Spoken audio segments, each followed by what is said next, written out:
再来新闻来讲，台中有乡亲呢发现讲，有不少树啊尾呢有咧出乌烟，拢窜向天顶，都开始本来讲是导火，详细看一个真讲，这个烟是虫，互人看到呢起问讲，专家讲这叫药蠓，唔是蠓啊，是虫拖，主要是交尾时才会出现这款特殊现象，不过伊未讲定，会当放心。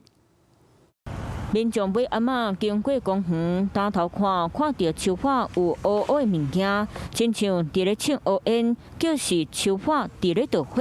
毋过毋若这丛树花，其他树花嘛有乌乌的烟雾伫咧飞。翕画片的人看到起价不赔，将影片抛上网络，问大家这到底是啥？会害怕？会哦，当然会哦，这样不会到身上来就很怕了呀，很痒啊，会发麻。 我好像是什么原因这样子？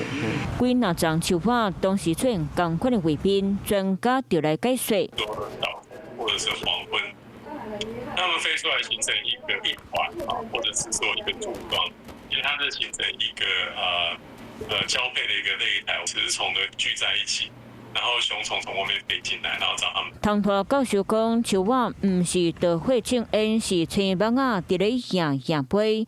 青蠓仔唔是蠓，是一种水栖唐托，会生伫咧清气的水源边遐，有通风当做鱼仔饲料。虽然看起来真可怕，不过这种青蠓仔袂甲人叮。这是台中市南屯的丰富公园，树仔边仔就是土库溪，水源边的环境嘛是青蠓仔喜欢的所在，特别是伫咧尾阿嬷数量会这尼啊高，就是因为伊当伫咧找对象。讲惊蠓叮，我伫遐坐遐久啊，唔免惊蠓叮，我直接到30-40年，免惊蠓叮。当地住户讲，较早无注意过这种青蠓仔，毋过拢感觉这种虫拖袂甲人叮，特别惊。这是特殊的画面，互袂少头一摆看到的人拢感觉真特别。